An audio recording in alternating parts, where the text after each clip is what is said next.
Can a child who is blind go water skiing or shoot archery? Well, that answer is a resounding yes. Opportunities Unlimited for the Blind is a local nonprofit that offers those activities and many, many more at their summer camp. And registration, well, you're going to want to pay attention. Gwen Botting, the executive director of OUB, is here to talk. I love that, OUB, to talk about it. Hi, Gwen. How are you? Hi, how are you? I'm well. Thanks for being here. Let's explain to people what these camps are all about.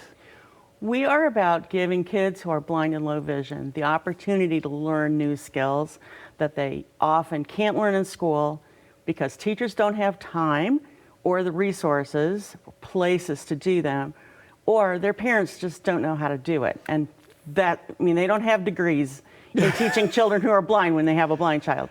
Blind children just happen to you.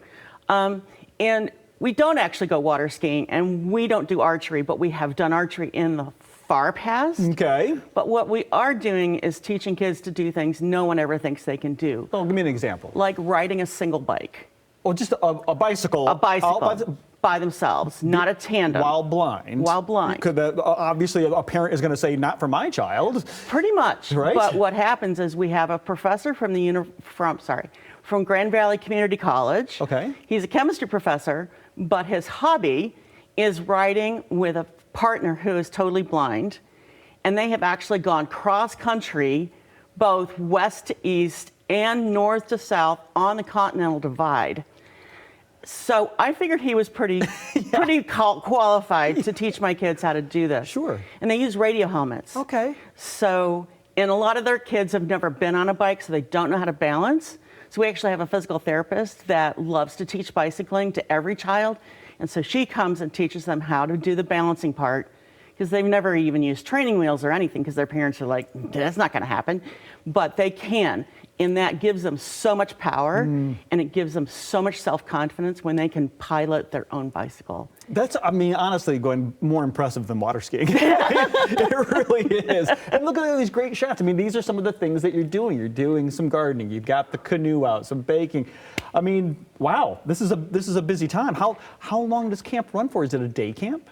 It is not a day camp. It is overnight camp. Okay.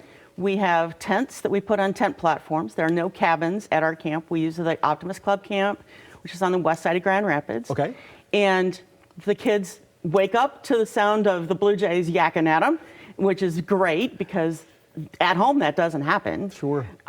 And they do things outdoors and indoors all day long. Every child cooks every day. Wow. Because that's one of the skills that parents are really scared of. They're scared of teaching their kids how to use a sharp knife. They're scared of teaching them how to do things that are hot. And I know how to do that.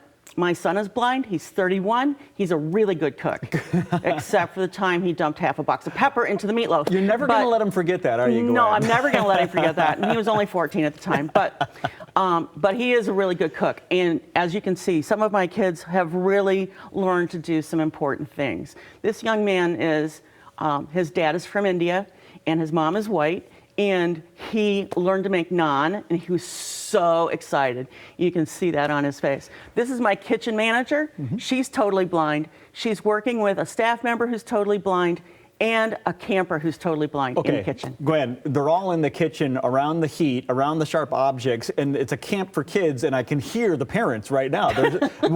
Safety has to be like the #1 issue. Absolutely. And the important thing is that our kitchen is built as a residential style kitchen. It's no different than the one you have at home or the one they're going to get in their first apartment.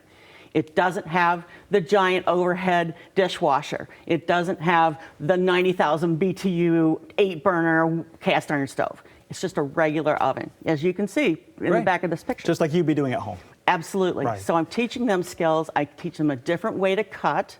So they're not going to slice themselves. They're not going to do that. Right. They're going to keep the knife straight down and go straight to the hand. So you're giving them the skills right there. And you even have special tools to that. I do. That spatula is pretty impressive. This is pretty fun. So a lot of our kids have trouble with getting something on their spatula. And then if they go to flip it, it goes like that. And then the dog has it. Right. Which is not very helpful. So once they find the item, and it works with burgers better than pancakes because pancakes are too soft. But once you get it under there, then you slowly turn this and it will flip it over. So you didn't turn your wrist. There's I an didn't actual, have to there's turn a my lever wrist. that you squeeze. I'm squeezing the a lever. handle, and it Yep. just flips for you. Yep. And I've just found these online. They're called Easy Flip spatulas. Boom. And if you turn it too fast, that burger went that way and hit the wall. But and the kids think that's pretty funny. But if they go slowly, then it will flip. And I've had kids that were terrified of the stove. But when I give them something to think about besides that, like doing something that's unusual or different, like doing this, that is great. I got to assume that this fills up pretty quickly. I mean, is registration open for next year already? We'll open on the 1st of January. On the 1st of January. Yep. So we're telling you about this now because I'm assuming this is probably going to fill up pretty quickly. We did fill up for the first time last year. There it is.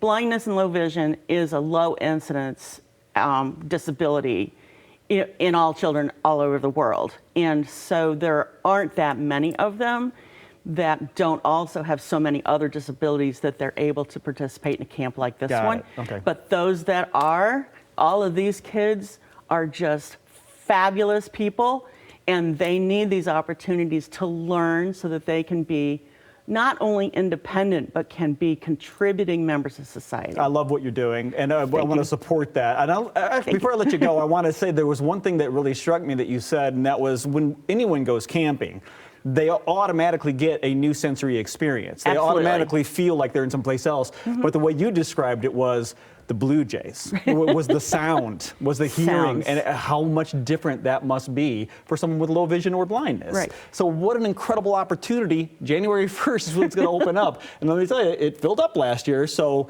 if this is your world, hop on it soon. You want to get to oubmichigan.org. And the best part is, it's only $25 a student, and scholarships are available. So this is affordable. oubmichigan.org for more. We'll be right back.